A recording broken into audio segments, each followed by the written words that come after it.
Se você tem vontade de produzir um documentário, começa com o que você tem acesso, seus amigos, sua família, pessoas próximas que poderiam abrir a porta para que você fosse contar uma história. E claro, os equipamentos que estão a seu dispor, seu celular, uma câmera velha que você tem em casa, é só começar. Vamos lá? Recentemente eu assisti um documentário, foi feito em Montreal, no Canadá, e ele foi criado por uma cineasta que é nascida lá, mas ela é de origem vietnamita. Chama Carol Nguyen.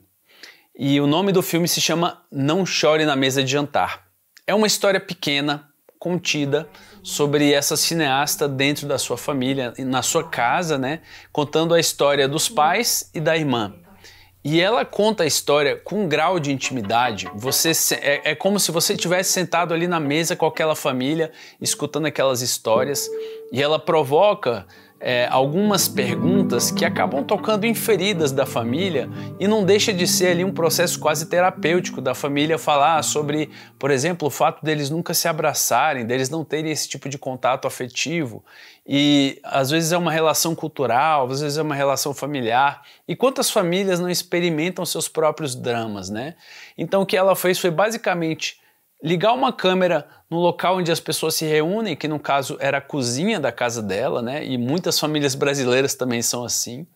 E ela ligava uma câmera ali, apontava para o pai, para a mãe, para a irmã e fazia perguntas para essas pessoas. Como ela já conhecia as pessoas, primeiro, as pessoas se abriam para ela, as pessoas sentiam que podiam confiar nela. E segundo, ela tinha um acesso que em outros casos talvez fosse difícil você construir. Quando você está filmando uma história com pessoas desconhecidas, você precisa fazer todo um rapport, você precisa construir uma relação com essa pessoa a fim de você conseguir começar a receber respostas que sejam minimamente verdadeiras, que sejam minimamente profundas. Mas quando você já tem uma longa relação com a sua família, por exemplo, com seus amigos, você conhece a fundo a vida dessas pessoas e elas confiam em você, você já tem tudo o que você precisa. E toda família, seja uma família triste, feliz, uma família que viveu momentos incríveis, uma família que viveu confinada a apenas um ambiente, toda família vai ter suas histórias. E se você souber contar essas histórias, todas as histórias vão ser interessantes. Todas as histórias. Não existe história desinteressante. Aprenda isso. A sua vida não é desinteressante. Eu já ouvi muita gente falar isso. Ah, mas eu não tenho nada para contar da minha vida. Se você começar a escavar um pouquinho, você vai descobrir que você tem muita coisa. Você tem muita coisa. Talvez o que está faltando é você se fazer perguntas. Que histórias eu tenho para contar? Por que eu acho que eu não tenho histórias para contar? O que eu estou deixando de valorizar na minha própria vida? O que eu estou deixando de observar na minha própria vida que merece ser visto por outras pessoas? Ou, ao menos, que merece ser gravado como recordação, mesmo que você não queira fazer uma exibição desse filme. Às vezes a exibição que você quer é só para o seu grupo ali de amigos, né? Quando eu era mais novo, eu reuni os meus amigos e a gente queria fazer um documentário sobre as nossas histórias porque a gente era muito louco, era um grupo de amigos que a gente viajava com um grupo de teatro, a gente criava filmes ali com um grupo, filmes trash, e a gente resolveu filmar um documentário e eram muitas histórias que brotavam. Esse documentário nasceu, virou Rua J.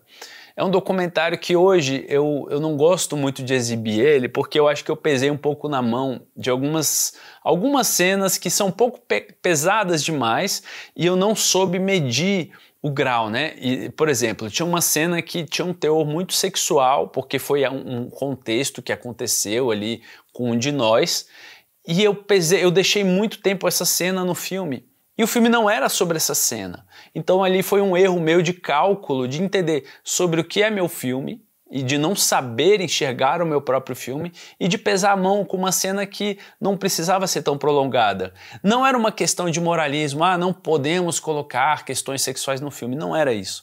É porque o filme não era sobre isso e isso acabou pesando muito na balança e desequilibrou um pouco a história que eu estava tentando contar. Ou melhor, as várias histórias que eu estava tentando contar. Então, se você quer fazer um filme, uma outra dica que eu te dou é escolha um tema e se atenha a esse tema e, se possível, dentro desse tema, especifique mais ainda. Não tente abraçar o mundo quando você for contar uma história.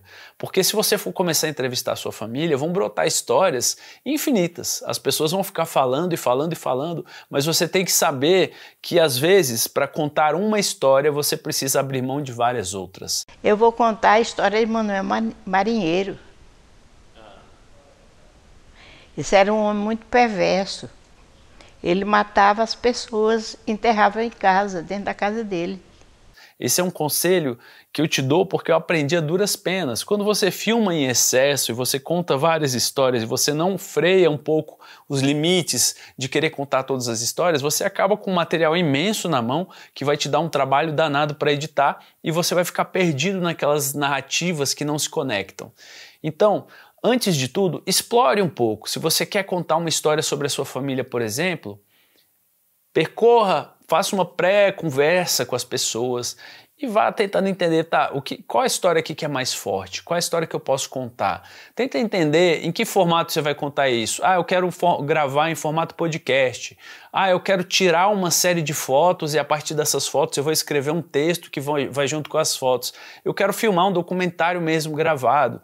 Ele vai ter 20 minutos. Entenda que no audiovisual, produzir 20 minutos bem feitos é muito difícil, exige um esforço muito grande.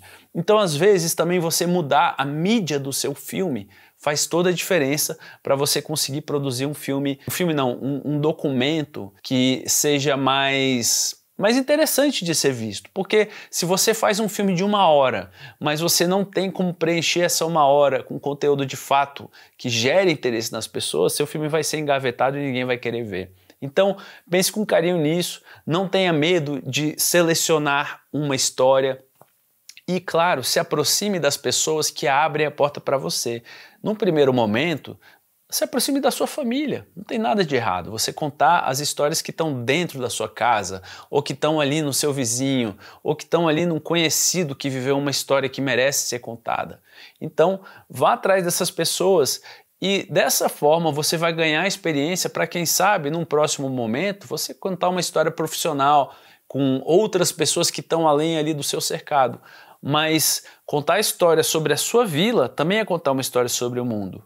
As histórias, elas são universais muitas vezes. Você está contando uma história particular, mas essa história vai tocar alguém lá do outro lado do mundo, que é o que aconteceu comigo ao assistir a história dessa cineasta de família de origem vietnamita, né? Uma história tão bonita, tão delicada, e o que eu achei mais interessante é que é uma história contada com pouquíssimos elementos. O filme dela não tem movimento de câmera. O filme dela é um filme de câmeras estáticas, mas você não para de ver. É um filme interessantíssimo. E na mesma linha, ela produziu anos depois, esse filme já é antigo, eu não sei a data, vou colocar a data aí para vocês, mas ela produziu uma ficção também, que é uma ficção baseada numa história particular dela e que acaba sendo baseada como quase um documentário, mas é uma ficção com 2 crianças, né, como se fosse ela e a irmã dela, mostrando momentos na casa dela sobre quando a avó dela, acho que estava doente, e essas crianças, é um filme contado da perspectiva das crianças, enxergando a morte dessa pessoa que está chegando, que está se aproximando. E também é um filme muito bonito, muito sutil, com uma economia de elementos, e é para mim uma aula de cinema, de como se fazer cinema com pouquíssimos recursos e ainda assim com uma riqueza de história, de emoções, de personagens, de narrativa. É muito refinado, é um produto muito refinado, por mais econômico que seja. Então eu acho que vale muito, se você está em dúvida de como contar a sua história, assista esse filme. Para mim ele foi uma inspiração.